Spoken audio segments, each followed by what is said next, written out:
for mood and I suppose say, give them a little bit of background on the story, because they didn't read the story. okay. So basically, it starts off with a guy who's in a very, it's kind of like past, evening, so he can't get a room at like nice hotels, so he has to go at this really kind of decrepit looking inn, and he goes into the hot springs, and a monkey comes in and starts giving him a massage, and then he kind of just like gets a little freaked out. Well, not freaked out, but he's just like concerned, but he's not like worried about the fact that a monkey is talking to him. And then he gets very interested and he wants to know about the monkey, so he says, hey, is it okay if after you're done with your shift, you can like come up to my room with like a couple of beers and I want to learn about you. And that's just how we get a little intro into what the whole story is about, which is basically Confessions of a Shinagawa Monkey. And so for mood, which is sort of like pertaining to how the narrator is feeling, I would say he's kind of just like hanging on to every word that the monkey is saying. He's very intrigued, and actually no, mood is how the people feel when they're reading it. I almost said it, I'm sorry.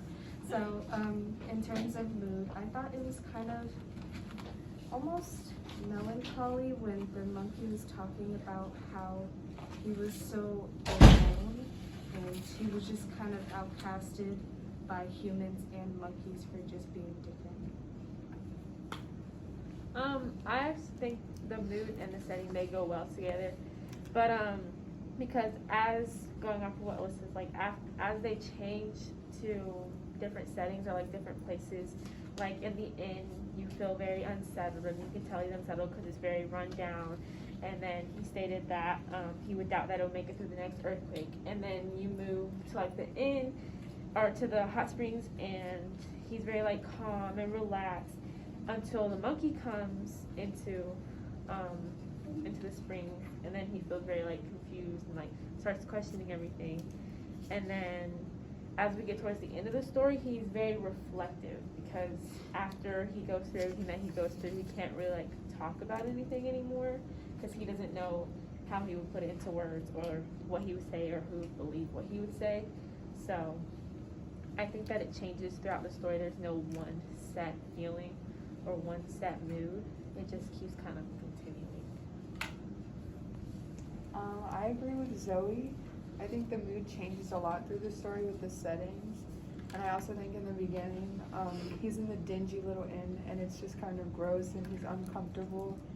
And I also agree with Zoe when he gets to talking to the monkey, that's when he starts to feel a bit more comfortable, like he's talking to a person, because the monkey's kind of like, he's oddly personable and he's got all the mannerisms and the attitudes that a human would have. And I think that also goes into the characterization of the monkey. And he also, like the author makes the monkey, he's like able to feel emotions just as strongly as any human could, especially when he's recalling the all the women whose names he stole, and how he fell in love with them. You can tell that he's like sadly reflecting on it, and he can speak his emotions very eloquently too. So he's just like a very human monkey. And so I think when the character is talking with him, he feels more comfortable, and that's when the mood changes too. And so he's less focused on the like gross ugliness of the inn and how it's like not like a 5-star hotel, and he's more focused on just like feeling comfortable with the conversations that he has with him.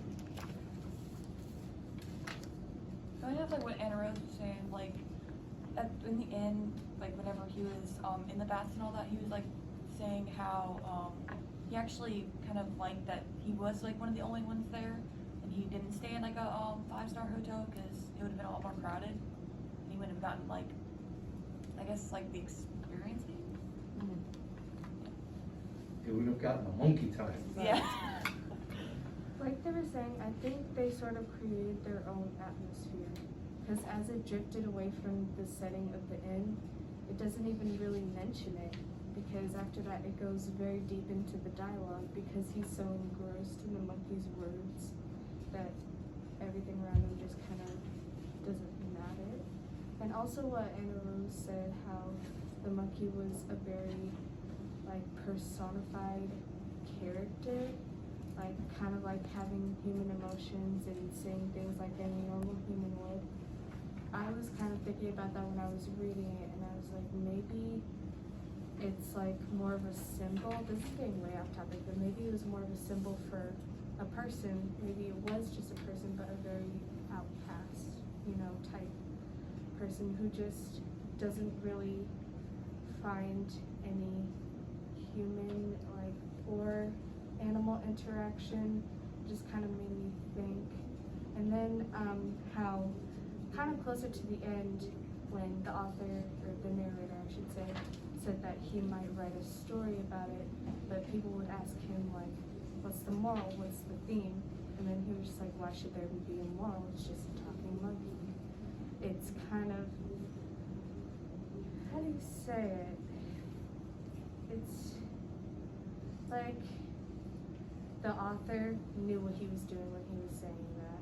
He was kind of just alluding towards the fact that you're reading a story about a talking monkey, and why should there be a theme or anything?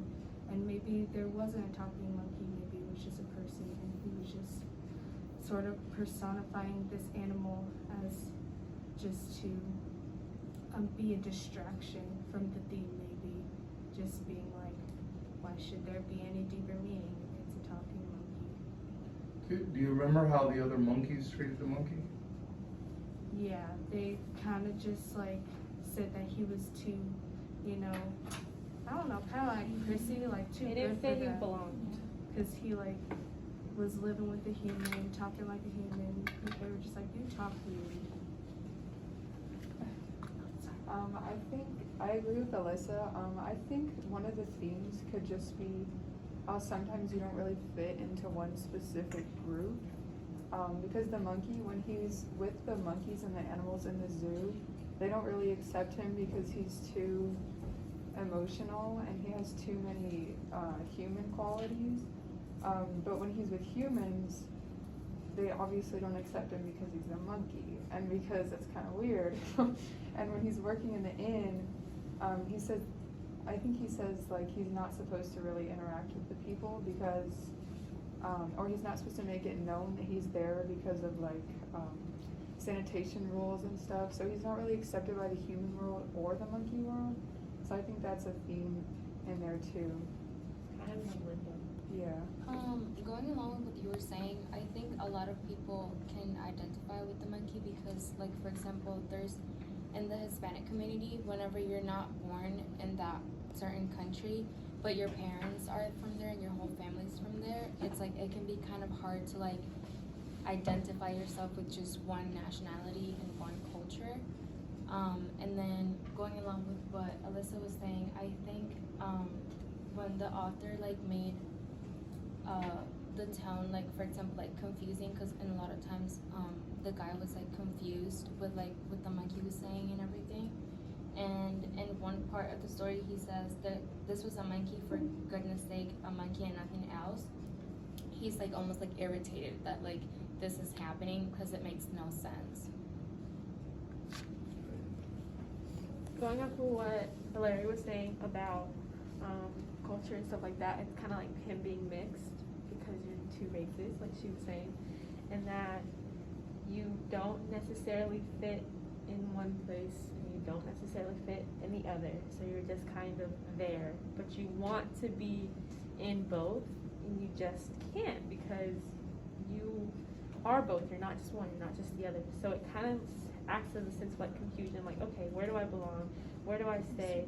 Do I stay with the humans? Do I stay with like my own kind? And then either way, you're just gonna get looked at as, well, you're not here, you're not there, like we're not gonna accept you because you're not like us in the way that we are. And so it just kind of leaves you stranded. Yeah, also with that makes a lot of sense. And especially because the monkey said that he steals the names of these women and he carries them with him, and it kind of helps him go on. maybe that's like symbolism for him carrying their ways, maybe their like capabilities, their dreams, their hopes, just some part of some, like, I guess you could say, way of living that he wants to be a part of, but he can't because he's not accepted in that community nor his own. And I think it was also kind of very moving when he said that love is an indispensable, like, almost nutrient that we need to live. So he just uses their names to just go on. And I think that it might relate to how maybe an outcast would feel if they just became more like other people, because sometimes when you're not accepted in either community, you just try to develop their ways of life so you can just be like them and feel more like them and feel like you can be accepted.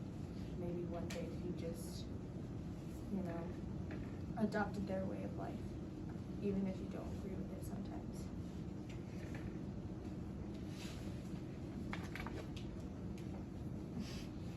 All right, how would you feel, Alyssa, if all of a sudden you hit this period where you couldn't remember your name, and then you realize what happened? Would you feel violated by that monkey, or what he's doing?